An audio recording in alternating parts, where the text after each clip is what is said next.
Out of all the races in Tensura, demons are definitely ranked among the strongest race in the world, with greater demons and archdemons being exceptional among the race. But standing far above them, there are primordials who outrank them by a long shot. Primordials are the oldest and most extraordinarily powerful demons that exist, being strong enough to be classified as catastrophe-type beings. Similar to true dragons, they aren't able to permanently die even if they're fully killed, going by colors rather than actual names, but a notable primordial other than Gi is Diablo. Diablo is one of Rimuru's strongest subordinates, being so strong Rimuru had to question if this was the demon he summoned. Naming a primordial is super risky due to their strength and rank, and it even took half of Rimuru's true demon lord magic kills. This is crazy because his magical reserves increased by 10 times from demon lord evolution. Having so much power, he could become a demon lord himself, so many people probably have questioned if he can beat Rimuru. The true answer would be it's not likely, even against new demon lord Rimuru. While he is insanely strong, with one of the things that makes him so strong being that he has an ultimate skill, it's just not likely. But ultimate skills are the strongest abilities in the world, being able to control the very laws of nature, with the only counter to it being another ultimate skill. They are the successors to unique skills and the final evolutionary stage of skills in general. Diablo's ultimate skill is Azazel, Lord of Temptation. It's the unification of Seeker and Temptar.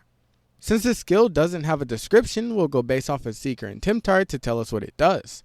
Seeker is a skill like Great Sage, which holds the sub-skills Thought Acceleration, which allows the user to speed up their thoughts, but this is based on the user.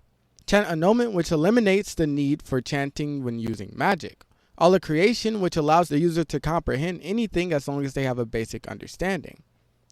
And Law Manipulation, which enables the manipulation of the laws of the world, either from a magical or scientific perspective. Temptar has multiple sub-skills, with the first being Temptation World.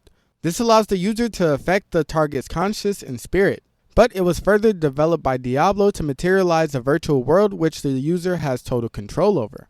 The second is Reality Exchange, which allows the user to twist the truth and switches anything that happens in the virtual world with the real world. Other sub-skills in Temptar are Thought Domination, which allows the user to manipulate the thoughts of others and ensure they will follow orders. Charm, which allows the user to hypnotize and temporarily control the thoughts of their target, and even alter their memories with suggestions. After evolution to ultimate skill, it gained Demon Lord's Haki, which is only obtainable to beings that have reached the power of Demon Lords. Universal Sense, which allows the perception of nearly all things within a wide radius. Multi-dimensional Barrier, which is seen as the absolute defense. Even without an ultimate skill, his unique skills were still powerful and are not the only strong abilities he has.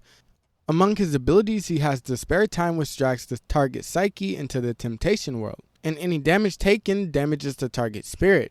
If you have a strong spiritual body, you don't get affected as much.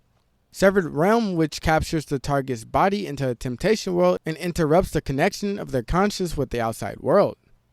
He has the End of World, in which collapses the temptation world on itself, destroying the world and crushing anything inside of it.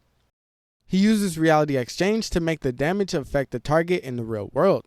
Lastly, has End of World Requiem, which recreates the collapse of the world and causes localized destruction. It's said to be his most horrid technique. Aside from this, he also has nullifications, with these being abnormal conditions nullification, which completely negates the effect of things such as corrosion, poison, paralysis, petrification, and etc.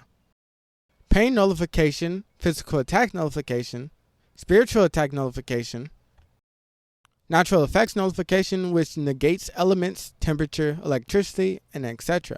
Lastly, he has Holy Demonic Attack Resistance, which makes him take less damage from both holy and demonic attacks.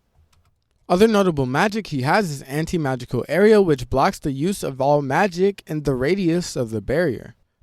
Nuclear Magic, which is a strong magic that when handled by humans, requires a large group of experienced casters just to fire the first level. He somehow has Holy Miracle level Magic Disintegration, which Hinata used on Rimuru. I've seen people say Diablo has no chance of beating Rimuru, and that his best shot was when Rimuru just became a Demon Lord. And they say he would have lost, and I'd have to agree, especially after seeing Rimuru survive Hinata's Melt Slash. While Diablo is strong with or without an ultimate skill, Rimuru still had 4 at the time of being a newborn Demon Lord. He gained the firepower of Beelzebub, the defense of Uriel, and the brains of Raphael. In my opinion, Diablo just doesn't stand a chance, though I don't know the full extent to his power. Also, with the nullifications and resistances in Uriel, I don't think Diablo's abilities could even land on Rimuru. If you enjoyed this, consider watching another, like, subscribe, and comment what you want to see next down below, and I'll see you guys in the next one.